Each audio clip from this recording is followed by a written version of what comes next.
una importante figura.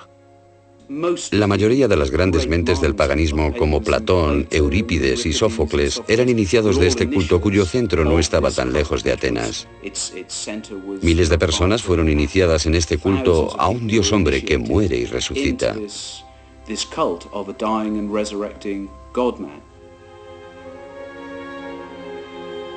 ¿Podría la cristiandad ser deudora de una cultura tan antigua o de otras?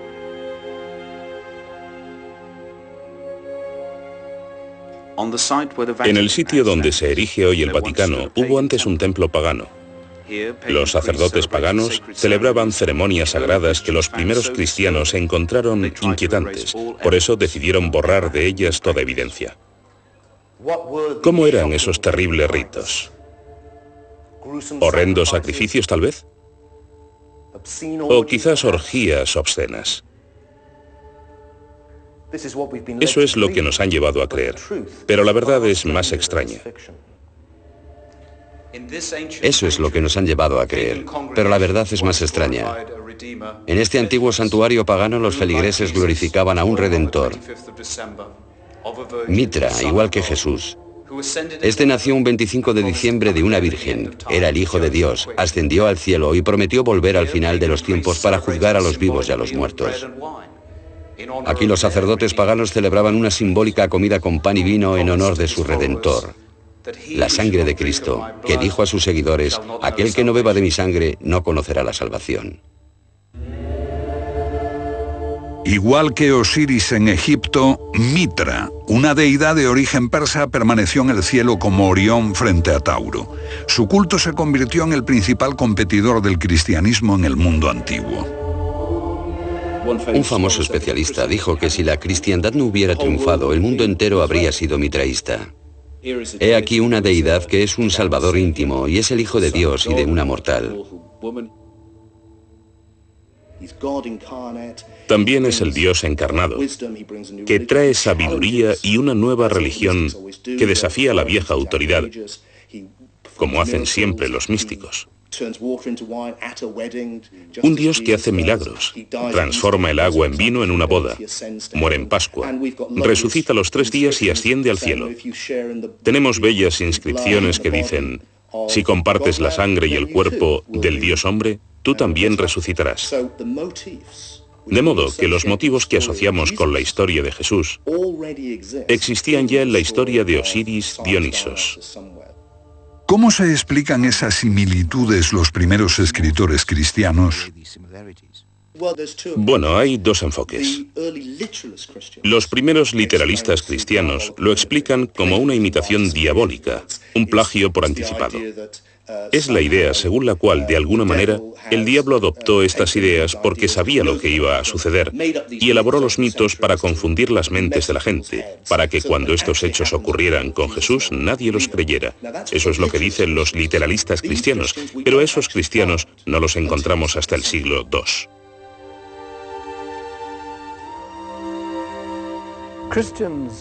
Los cristianos celebraron su victoria declarando que el paganismo era decadente, grosero, falto de interés, inferior, y que el cristianismo tenía simplemente que ganar. Pero esa era una fantasía cristiana. De hecho, el paganismo estaba muy vivo.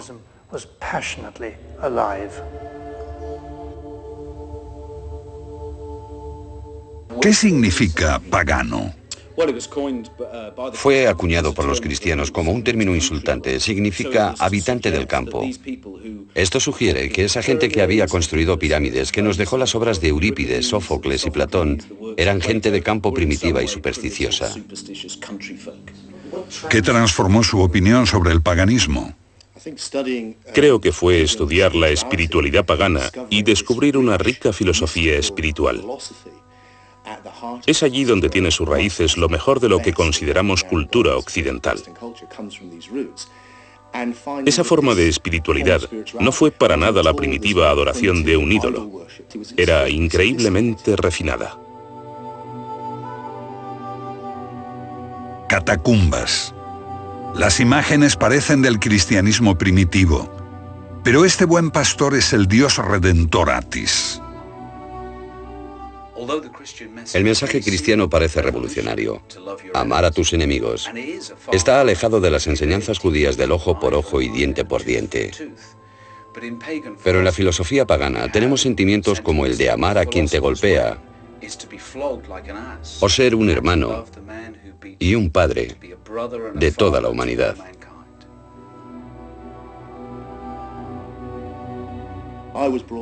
Yo fui criado, como creo que la mayoría de la gente en nuestra cultura lo ha sido, para tener al monoteísmo en un lado y el politeísmo en otro, considerando el monoteísmo como algo superior.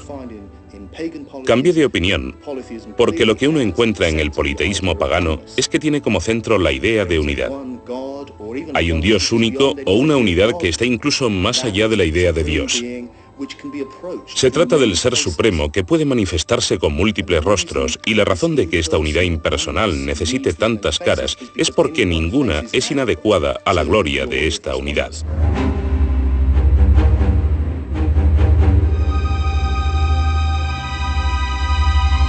Veamos un ejemplo. India, tierra de miles de dioses y diosas.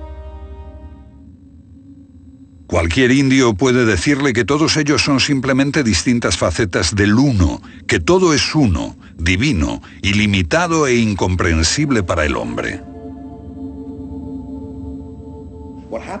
Lo que ocurre con el monoteísmo es que tienes la idea de que hay un único camino, una cara particular glorificada del único Dios.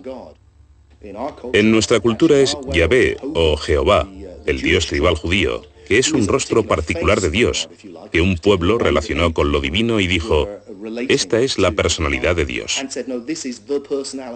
Por esta vía, el cristianismo se transformó en una religión autoritaria. En cambio, el paganismo es por lo general una forma de espiritualidad muy tolerante, porque permite la diversidad, porque sabe que está tratando de llevarte a lo que finalmente no puede ser expresado, y exige una comprensión mística. Por lo tanto, cualquier camino que escojas será personal. Pero politeísmo o monoteísmo no son realmente la cuestión. Lo que importa es cómo se concibe lo que llamamos Dios. ¿Cómo trataron de entender los antiguos el misterio de la vida? La mayor parte de su legado se perdió, pero lo más importante parecen ser las ideas expresadas también por Platón.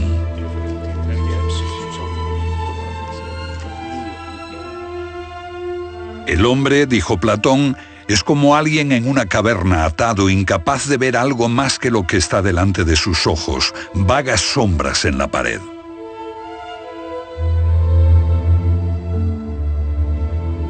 Sombras que la luz proyecta desde el mundo real que está detrás del hombre. Mira, hombre. Pero el hombre, incapaz de volver su vista atrás, ciego al mundo real y divino, sigue mirando fijamente la pared que tiene delante, pensando que la verdad está allí, creyendo que solo eso es la realidad. Enseñar a ver la verdad del mundo divino fue el objetivo de las religiones mistéricas. La religión mistérica aspira a la transformación. Esa es la idea básica del misterio. Buscan la transformación para ver la auténtica realidad, el auténtico conocimiento, lo que llamaron gnosis. Todas las religiones mistéricas tenían una forma exotérica, los misterios exteriores, y otra esotérica, los interiores, y unas enseñanzas místicas sobre la autotransformación. Los misterios exteriores se dirigen a las masas. Están disponibles para todos. Pero otros veían una realidad mística más profunda bajo la superficie del relato sagrado. Para ellos este relato era una alegoría que no solo hablaba de Dios, sino también sobre ellos mismos en lo profundo. Un mensaje que les enseñaba a comprender el misterio de la vida y a enfrentar la realidad de la muerte. Y entonces, lo que hallamos es un espectro entre dos extremos, los que llamamos literalistas por una parte y los agnósticos o místicos por otra. Pero los agnósticos, filósofos paganos, están atacando a sus propios literalistas o fundamentalistas, quienes creen que adorar un ídolo les ayudará.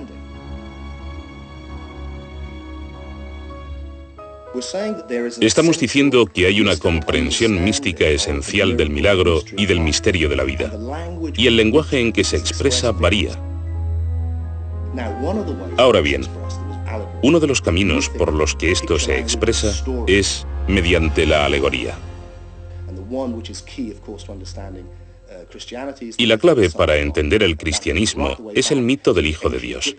Esto nos retrotrae a los antiguos egipcios, a Osiris o a figuras como Dionisos en Grecia, Atis, Adonis y Mitra, y así sucesivamente, muchas figuras diferentes. Este mismo proceso continuó hasta el siglo I, cuando algunos judíos hicieron exactamente lo mismo y adoptaron una figura mítica, el Mesías, Joshua o Jesús, y lo transformaron a sí mismo en este Dios hombre que muere y resucita. Para sus compañeros, Jesús de Nazaret era un hombre que enseñaba verdades profundas. Eran gnósticos, místicos que concebían su vida y su muerte dentro de un entramado gnóstico. Se convirtió Jesús en su símbolo para dar un mensaje en una verdad interior.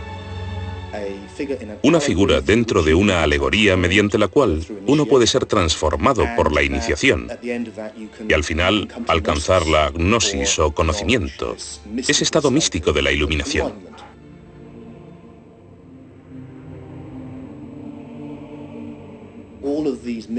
Todas ideas míticas eran moneda corriente en el mundo antiguo.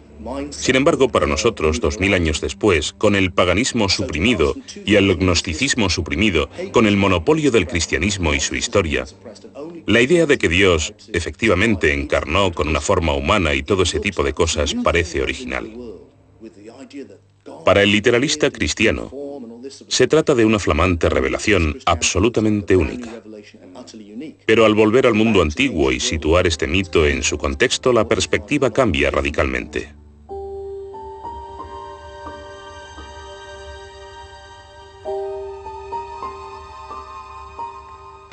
La creencia en la historia de Jesús fue originalmente solo el primer paso en la espiritualidad cristiana, el misterio externo.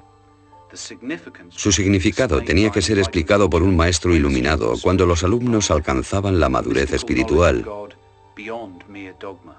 Un conocimiento místico de Dios más allá del simple dogma.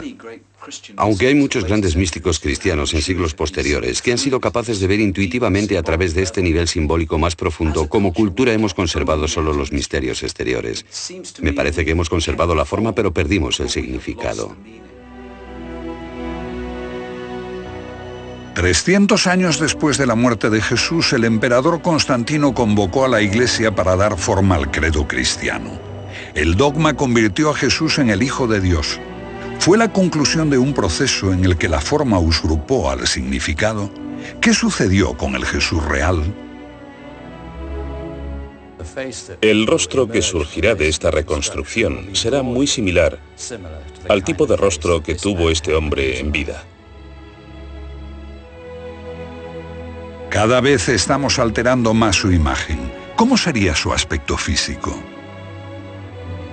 Recientemente la televisión hizo una reconstrucción que lo presentaba como un hombre corriente en Israel de hace 2000 años. ¿Pero qué sabemos realmente de Jesús por la historia?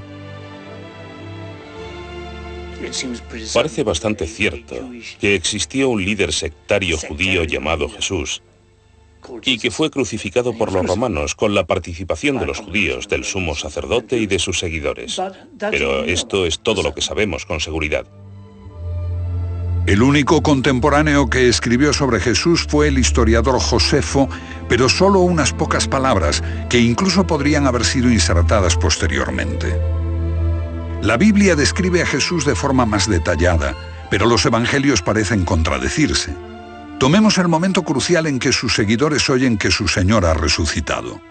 Marcos dice que un hombre de blanco se lo anuncia a 3 mujeres. Lucas sostiene que 3 hombres y 3 mujeres se encuentran con 2 ángeles. En Mateo 2 mujeres ven un ángel. Y en Juan, María Magdalena ve a 2 ángeles.